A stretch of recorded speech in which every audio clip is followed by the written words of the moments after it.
straw of the third quarter and got the stick into Nakazawa. The ball into Nakazawa's stick, dodging and weaving through three defensive players. All it takes is speed, agility, a couple moves here and there, and Japan could be back into this game. But winning the draw control is first and foremost. 6 unanswered comes to an end with the second tally from Nakazawa. She had 3 hat tricks in pool play, did Japan's number 11. Japanese get the draw. Suzuki will flip. 6 on 6 at this end of the field, just getting going in the second half. Team USA attempting to earn a berth. What's at stake? A shot at the semifinals in the 2022 World Lacrosse Women's World Championships on ESPN. The semis that'll come your way tomorrow on ESPN2. England and Canada is already set as one matchup. Nakazawa going against Trenchard. Trenchard forcing the ball out of her cross. Australia plays the winner of this game. The United States was successful against Australia in Pool A play. 29 teams arrived in Towson, Maryland for this World Championships. No team has ever won the title on home soil. The United States would love to change that. Uganda not able to be here due to challenges in the visa process. Japan working on the outside, just getting to the interior of the fan. That's Suzuki, covered up by Peros. Next in line, Maya Taga. She had a 3-goal game against Argentina in pool play. Japan, the champions of Pool E. On the end line, just catching up to that, it's Sakurai, who had a couple of goals against New Zealand yesterday in the round of 16. Off this turnover, the United States having some issues on the clear. McCool will jet it back across the midline. Marie McCool picking up steam. North off the hitch. That familiar move, the pass then to an unsuspecting McCool, chased down by Cummings. I sound like a broken record, but with the rain that we've been seeing throughout warm-ups in this entire game, a lot of miscues. Generally, the Team USA does not have, nor Japan. Lack of possession happening, due to sticks that are wet, the pockets being much different and way more slippery than what they're used to. There was rain in the Canada-Czech Republic game, but it was minimal at best. Nowhere near what we saw in the second quarter. Apuzzo lined up against Sugaya. Makes a break for it, feeds, looks for the stuff attempt. Score! Kayla Trainer! Without knowing what was going to happen, I knew what was going to happen. Sam Apuzzo looking to fake her defensive players out like she was going to carry it high, knowing that Kayla Trainer was back behind X, behind the goal, ready to cut into that space. Courtney Martinez, Connor, you've been a great player. You've been a coach. I want you to put your coaching hat on. How many set pieces might you think are there? Set plays off of those free positions from the bad angles. That was obviously choreographed. Right. I wouldn't say set plays when they say you be here, you be there, but it's if we have the ball on this side of the field, you know, Kayla or Charlotte North, she can do that same thing as well. Find yourself in a position where you can cut to get that ball. Is it a verbal communication or maybe a wink and a nudge? What goes on prior to that whistle? A simple look, and that's all they need. They know which side of the cage they're going to be cutting to as well. Charlotte North in possession, working with Mastriani off the split dodge. 6 on 6. The United States is comfortably ahead of Team Japan. The U.S., the reigning 3-time world champions. They've done it 4 times once before. 89, 93, 97, and 01. Trainer moving in against Sugaya. This is Apuzzo. For Kayla once more. That flashy stick work, so familiar around goal line extended. Sugaya not taking the bait. She's the strongest physical player on Team Japan, 21 in white. Arsenault, another glider, a la McCool. Such an effortless stride. North, covered up by Hirose. They zip the ball around again. Trainer, no shot clock. You can go through your passing paces. Mastriani isolating against Inoue. Look at the quickness with which Japan moves defensively. They break their feet down, the ABCs of defense. Approach, breakdown, making contact. Sugaya called for a foul there on Trainer. Jenny Levy was saying about this Japanese team that they're very, very well organized. They have intention for everything that they do on the field, and she expected them to be a good challenge tonight. Trainer with a rocket off the crossbar. Big rebound to Mastriani. Tee it up for Kennedy. She gets inside and flipped that one wide of the goal. In cage for Team Japan, Runa Fujita, who used to live in Brazil. Speaks 3 different languages. Coach Shibata was giving us that information prior to this tournament clash. Sugaya looking to clear with Nukui. And help comes from Ai Hirose, the first Japanese player who actually signed with the Women's Pro League. The old WPLL in 2019. When you look at Japan clearing the ball, they can take their time. There's no shot clock. They want to make sure to do it safely. A few times they've turned it over in transition. Hirose kicks it ahead. Taken up off the turf by Takano. She lost it to Kennedy. Transition time for the United States. They've got a 3-on-2 break. Trainer goes in. Glides, feeds inside. This is a layup. A layup for Sam Apuzzo.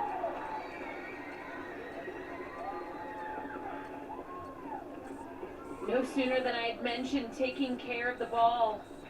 Ball slips out of Japan's stick. Fast break, 3-on-2 situation. Find the open player, really stretch the defense. It's exactly what they did. Sam Apuzzo getting low, creating depth. Apuzzo with a hat trick, giving the United States its largest lead of the night.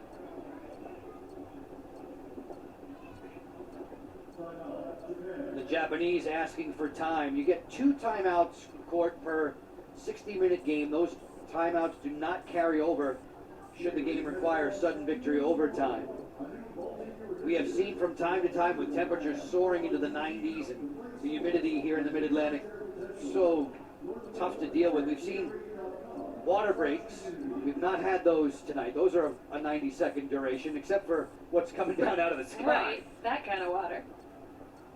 And for the first time by my recollection, C-43, Waters on the bench for the United States has not come on to sub in for Liz Hogan.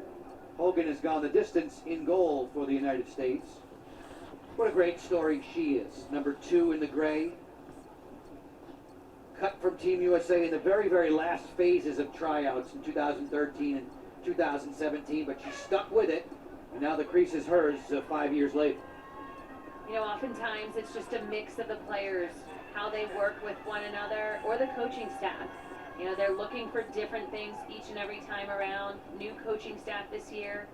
Jenny Levy, head coach, assistant Joe Spallina, another assistant, Altig. She's the goalie coach. Yes, they have so many coaches. They see different things, and sometimes when you have a continual staff, Ricky Fried had been the previous head coach for several years, you know, everybody has something different that they want to run. And Team USA this time around, they don't play how the old Team US used to play. It was a lot of high pressure everywhere. Not saying one way is right or wrong, it's just different styles. And so you need a different type of player. The rain is picking up again. Kylie Ohlmiller jogging with the ball, stride for stride there. Narumi Nukui. Great communicator on D is Nukui. When Jenny Levy was putting this team together with that coaching staff, when they were assembling this group, she insisted that the players have versatility. She wanted to move them around and create different ways of attacking. North, comfortable at the offensive end any way you want to play it. She had 2 of the first 3 goals, did Charlotte tonight. Overplaying the passing lane was Nukui. This will go out of bounds. It'll be Japan ball. Again, I don't think the score necessarily reflects the competitiveness, but the miscues that they're having in the clears are just killing them. Those are unforced errors.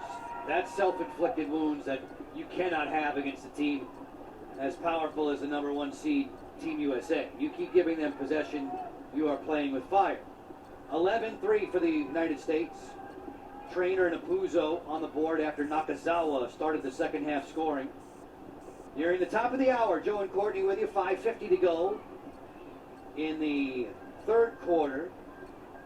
Court, this is the last one that you and I will be working together during this World Championships. Wish you well while you're on your way to Alabama for the World Games. You'll see the format of sixes, little high tempo, excitement.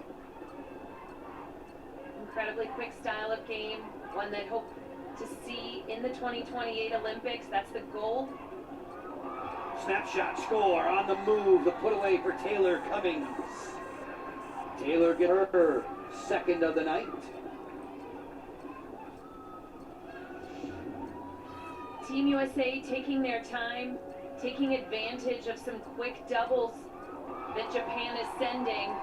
When a quick double comes, move that ball, but you have to have cutters, and Team USA is recognizing that in Taylor Cummings. The first cutter, ideally not the one that you want to be open. We saw in that cutaway replay, Cummings' first move was to make that finger point right at Kylie Oldmiller to say thank you for the heads-up pass. And she gets the congratulations on the sideline. Team USA in a very good groove now. Cummings with 3 points on the night. It's a 9-goal advantage with 4.5 to play. Courtney, when you look at 22 in the gray inside the circle, Ali Mastriani, what's the next step for her? Where can her game improve? She's already a very special talent, but what's the next level? Oh gosh, she's so good at the draw. She's quite the dodger, great in transition. If I had to pick something, it would be on the defensive end. I think Coach Levy had mentioned that as well for all of her midfielders. They obviously have a knack for goal. 50-50 balls, they're all over them, but defensively, oftentimes they forget, break those feet down, move them in one-on-one situations. Jenny had a nice way of saying that to us this morning when we caught up with her. She's like, well, we can boost their concentration a little bit. That means yell at them to play defense. That's what that means. North playing hide and seek. Trainer follows and scores. That's nifty work from two superstar talents. Trainer with another hat trick. North with a helper. Team USA so very unselfish as they maneuver back and forth looking to get a step on their defensive player.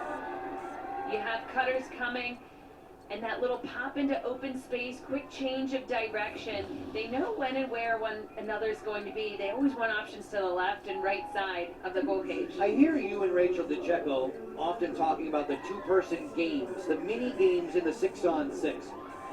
I'm guessing a lot of that stems from box lacrosse north of the border in Canada, the two-man game, the two-player game?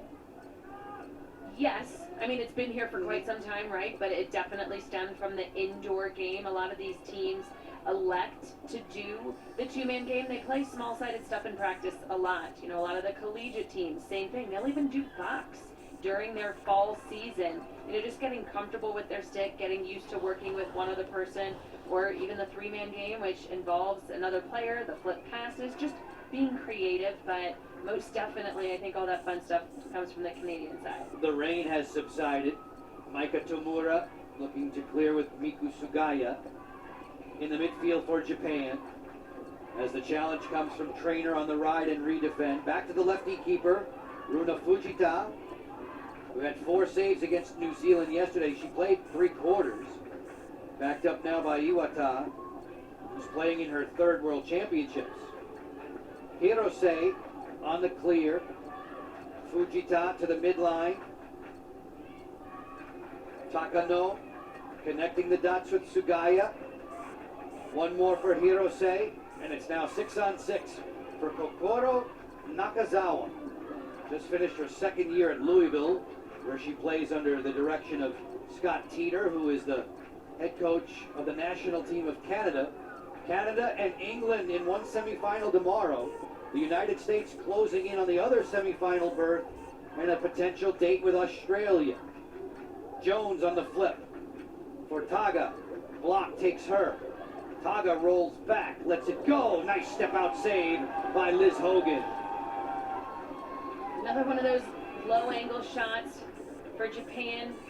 Ideally, they're looking to get a little bit of a better angle. They have the capability to run solid 1v1 offense. Speaking of which, here comes Mastriani right up the gut. She scores.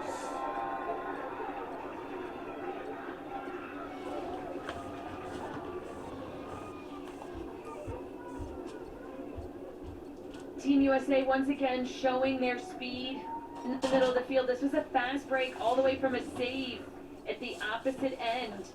Quick transition. Allie Kennedy, one of those workers in the middle of the field, number 30 right there. As we look, she gets the ball into the ever-capable hands. Allie Mastriani, we talked about her knack for going to goal. She has another level of speed. She's running hard. Next thing you know, she gets inside of that restraining line and kicks it up a notch. Hugs on the sideline for Allie.